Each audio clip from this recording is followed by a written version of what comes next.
What happens when a single decision changes the atmosphere inside a royal palace forever?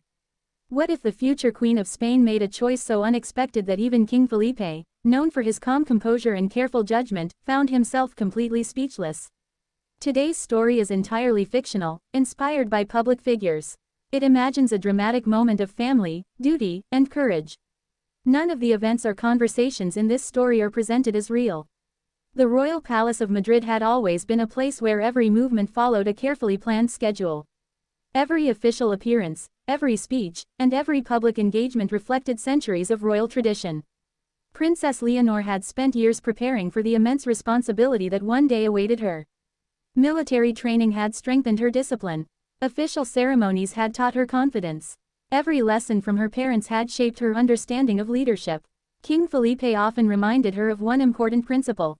A future monarch, he would say, must always think beyond the present moment. Leonor respected those words. She admired her father's dedication to Spain and understood the sacrifices he had made throughout his reign. But she also believed leadership meant listening, not only to advisors, but also to ordinary people. That belief would soon place her in an unexpected situation. It began during preparations for an important national youth summit.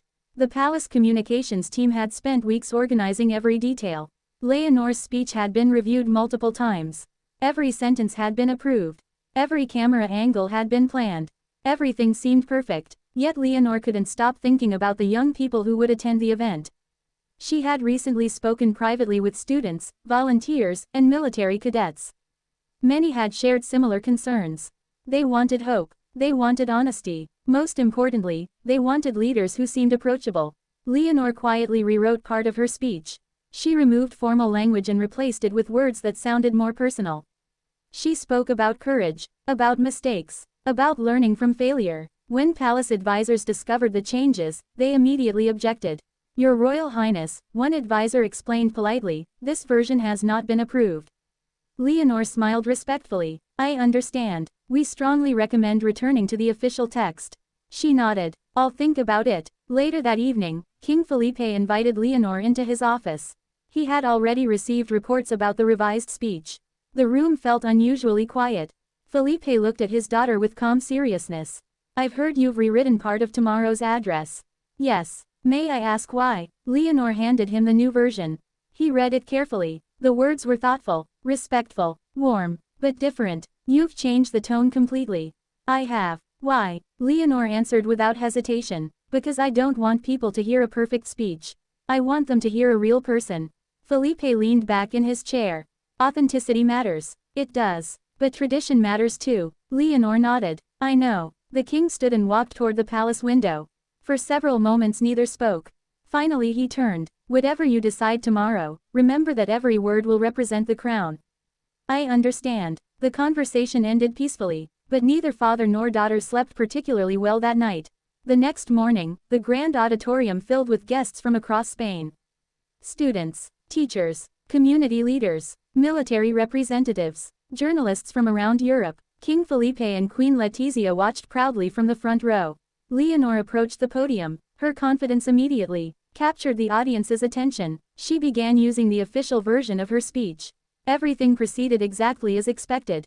Then she paused. For just a second, a very small pause, almost impossible to notice. Then she closed the folder containing the prepared remarks. The audience became completely silent. Leonor smiled. "I've had the privilege of meeting many remarkable young people during the past year." She spoke naturally, without reading, without hesitation. She described conversations with students who dreamed of serving their communities. She praised volunteers helping those in need. She thanked young military cadets for their dedication. She admitted that even future leaders sometimes feel uncertain about the future. "Leadership," she said, "doesn't mean pretending to have every answer. It means never stopping the search for better ones." The audience listened attentively. There were no dramatic announcements.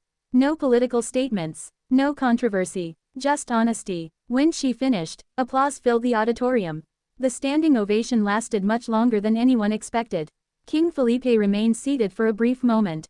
Not because he disapproved, but because he was processing what he had just witnessed. Leonor had taken a significant risk. And somehow, it had worked. Backstage, advisors reacted differently. Some worried the departure from protocol might encourage future uncertainty. Others admitted the speech had connected with people in a way few royal addresses ever had. News organizations quickly published headlines. Some called Leonor's speech refreshing. Others described it as a modern approach to royal communication. Across social media, clips of her remarks spread rapidly. Viewers praised her sincerity. Meanwhile, King Felipe returned to the palace in thoughtful silence. That evening, he requested another private meeting with Leonor. She entered expecting criticism. Instead, she found her father standing beside a table covered with newspapers. Every headline featured her speech. Felipe looked up. "You surprised everyone today." "I know. You surprised me most of all." Leonor lowered her eyes. "I'm sorry if I disappointed you." The king remained silent. Several long seconds passed. Then he smiled. "You didn't disappoint me." Leonor looked up in surprise. "You reminded me of something." "What?" Felipe picked up one newspaper. "When I first became king, many people expected me to lead exactly like those before me." He paused. "But every generation writes its own chapter." Leonor listened carefully. "I spent years protecting tradition. And you've done it well. But perhaps I've been so focused on preserving the institution that I forgot something equally important." "What's that?" "The institution exists to serve people." Leonor smiled gently. "That's what I hoped to express." Felipe nodded. "I know." He admitted that when Leonor had closed the prepared speech during the ceremony, his first thought had been concern. He wondered whether palace protocol had been broken, whether criticism would follow, whether the decision would create unnecessary controversy. Instead, he witnessed something unexpected. People didn't respond because the speech was different. They responded because it felt genuine. "You left me speechless," Felipe admitted with a quiet laugh. Leonor smiled. "I wasn't trying to." "I know. And that's exactly why it mattered." Over the following weeks, conversations continued inside the palace. Royal advisors discussed whether future speeches should allow greater flexibility. Some preferred the traditional approach. Others believed Leonor had demonstrated a valuable new direction. King Felipe listened carefully to every opinion. But privately, his own perspective had already begun to change. One afternoon, while walking through the palace gardens with Queen Letizia, he reflected on the experience. "Our daughter is becoming the leader she was meant to be." Letizia smiled knowingly. "She's learned from both of us." Felipe nodded. "And now she's teaching me." Months later, Leonor continued carrying out official duties with the same discipline and professionalism that had always defined her. Yet something had changed. People no longer saw only the future queen. They also saw a young woman willing to speak with sincerity and compassion. King Felipe watched proudly from the audience during another official ceremony. This time, when Leonor stepped to the podium, he didn't worry. He simply smiled. Because leadership wasn't about creating someone who copied the past. It was about preparing someone capable of leading the future. And perhaps the moment that had once left him speechless had become one of the proudest moments of his life. Not because Leonor had challenged tradition, but because she had shown that courage and respect could exist together. In this fictional story, there was no winner and no loser. Only a father discovering that his daughter was ready for the responsibilities ahead. And a future queen proving that sometimes the boldest decision isn't breaking the rules. Sometimes, it's finding a better way to honor them.